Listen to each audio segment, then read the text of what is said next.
Okay, today I'm going to show you how to use rice, and just so that we can see the different effects that rice gives us in comparison to salt.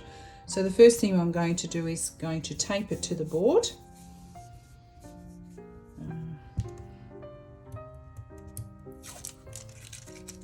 I'm using a low tack tape so that it doesn't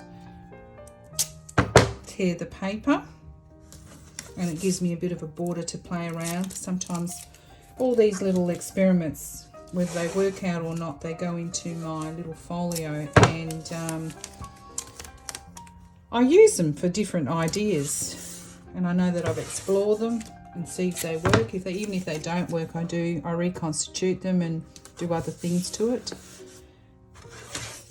or paint right over the top of it. Sometimes create jelly prints with them as well, which is another technique I'd like to explore with you. Okay, so I've flattened it, what we call stretching. I have my paint here with the brush. Okay, and again I'm going to apply, I've got a little bit of blue on it, but that doesn't matter. Oops, it's a bit too much. Okay, I'm going to apply the water quite liberally using an ordinary household brush. Make sure that it's clean.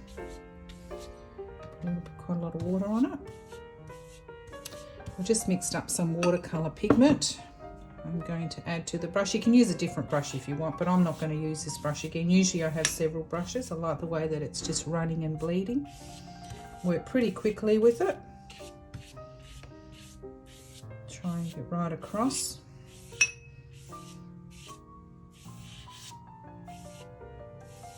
Right. And then just using some rice. I'm going to sprinkle some rice all over it just to see what happens.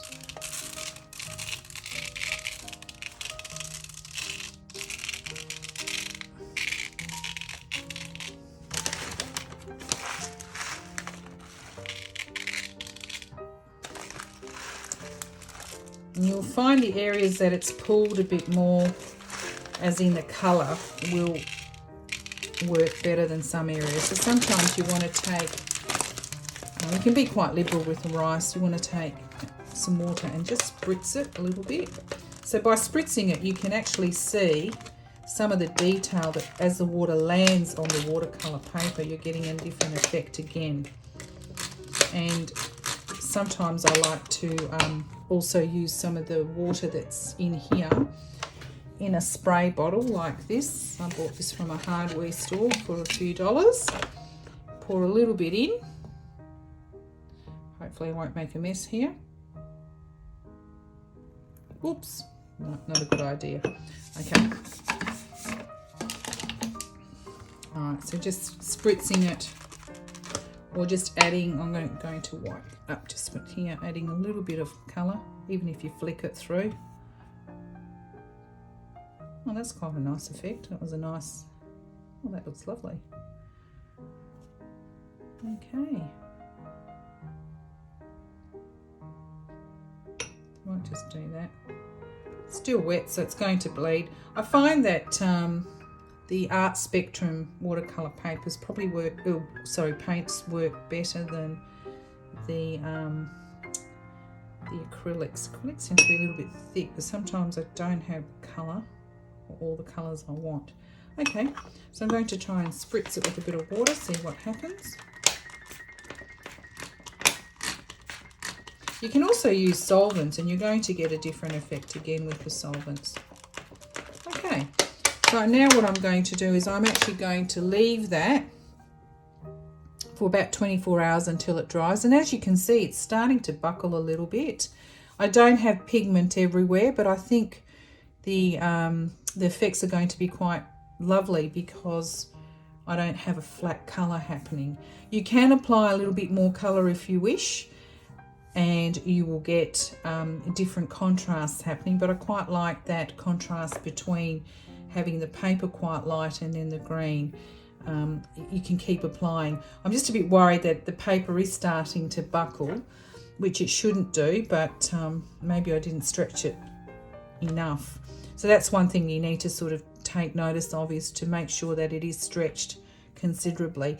But once it's dry, I'll be able to shake the rice off and you'll be able to see all the different effects. And you'll see more effects in areas in here where there is a bit more accumulation of the green pigment rather than, say, some of these other areas. And it can make a really nice surface to work from and to start planning some different ideas as to what you can layer over the top, whether it's a painting, whether it's an image, whether you use it as a base paper for a gel print. There's so many options. So all I'm showing you in this series is different special effects using household things. Okay, 24 hours has passed and I'm just going to shake off the rice. So first I'll peel off the low tack tape. As you can see, even if it's low tack, sometimes it's taking some of the paper off, but that doesn't matter.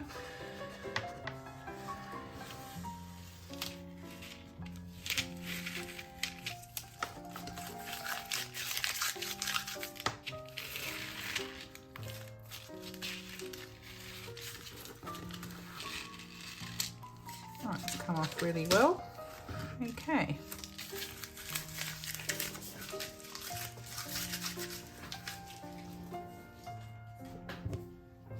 I'm just going to shift some of the rice, and if you have a look in here, you can see how it's pulled and left indentations, created a little bit of a pattern, especially in this section in here. So you can put the rice in here.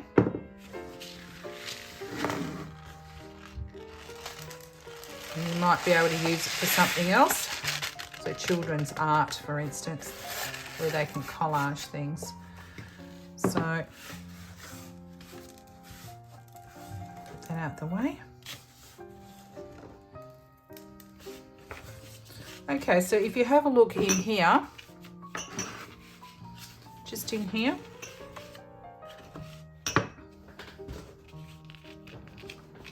if you have a look in this section here, you will find that you can see some really fine detail.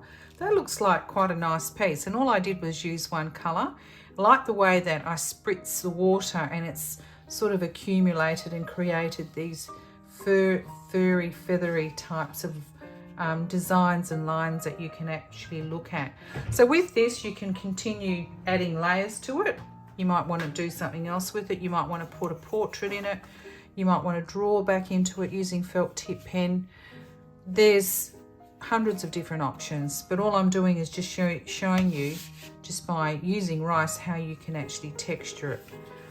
So I love doing this. This is my favourite bit, is putting down a viewfinder to find a really nice piece and section of the work. So I quite like the white coming through here up the top. So pull it down a little bit, okay, and that can make quite a nice piece, and I might decide that I like it, and I will work with that on a small scale and take some professional photographs of it, and can also explode it to quite a big piece on a piece of metal. These days, if you go to print shops, they can do amazing things with some of your small designs. You can really explode designs up and make them look almost like a mural. It could be also just an experimental piece that you may want to do and look at using different things. So you can use things like pebbles, will do the same sort of thing. But it's really interesting to overlay. This is also good for printing with. So you have a pre-prepared paper and you might put a silhouette over the top of it. There is a lot of potential, a lot of abstraction that you can work with, and if you get yourself a very fine tip art line in this particular colour, there's some beautiful lines happening just naturally from the accumulation of the pigment around the rice. So that looks quite stunning.